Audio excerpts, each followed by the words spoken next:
Bonjour.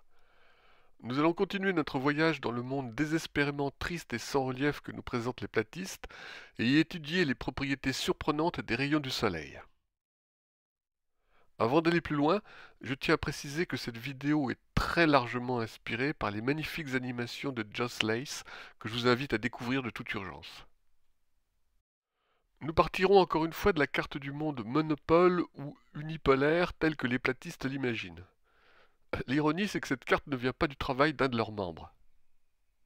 Il s'agit en réalité d'une projection azimutale polaire, équidistante pour les méridiens. Une projection est un procédé géométrique utilisé pour représenter un globe sur une surface plane le plus exactement possible en fonction des besoins, et celle-ci a la particularité de conserver les distances le long des méridiens, avec l'inconvénient de déformer une bonne partie du reste. Wikipédia m'apprend que le procédé date de 1580, qu'on l'appelle également projection de Postel, du nom de Guillaume Postel, et qu'elle a été utilisée pour tracer l'emblème des Nations Unies, qui ne serait donc pas un indice subliminal pour rappeler aux initiés que la Terre n'est pas une sphère. Cette carte en est une version moderne, avec l'équateur mis en évidence, ainsi que les tropiques, Cancer et Capricorne, et les deux cercles polaires. Plaçons-nous au solstice d'été autour du 21 juin, enfin le jour qui marque le début de l'été pour la partie du monde au nord de l'équateur.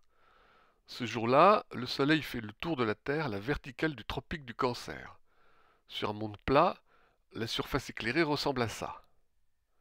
À exactement 6 heures du matin, en temps universel, le Soleil se lève en Afrique au croisement entre le méridien d'origine et le tropique du Cancer. La tache lumineuse a une forme curieuse si l'on considère que le Soleil est un globe lumineux, mais passons. 6 heures plus tard, à midi, le Soleil est au zénith sur le méridien d'origine. Encore 6 heures plus tard, à 18 heures, il est au zénith dans le golfe du Mexique et se couche en Afrique sur le tropique du Cancer, alors que l'ouest de l'Europe profite d'une longue soirée.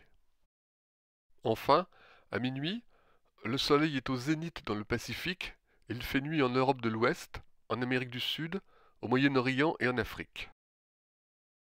J'attire votre attention sur le fait que, pendant tout ce temps, l'Arctique a été constamment éclairé et l'Antarctique jamais, ce qui est conforme à ce qui est attendu. Que se passe-t-il maintenant à l'équinoxe de printemps ou d'automne? Le Soleil fait le tour de la Terre à la verticale de l'équateur et éclaire exactement une moitié de la Terre. Il est midi UTC, inutile de faire tourner l'animation, vous avez compris le principe. Ce qui me turlupine, c'est la rupture nette entre le jour et la nuit. Comment expliquer le phénomène? D'abat-jour? Mais un gros alors, que personne n'a jamais vu, non? Nous voici maintenant, toujours à midi UTC, au solstice d'hiver, celui qui marque le début de l'hiver au nord de l'équateur. Ce jour-là, le Soleil est à la verticale du tropique du Capricorne. Encore une fois, je vous épargne sa rotation, mais notez que l'Arctique reste toute la journée dans le noir, alors que l'Antarctique est éclairé en permanence.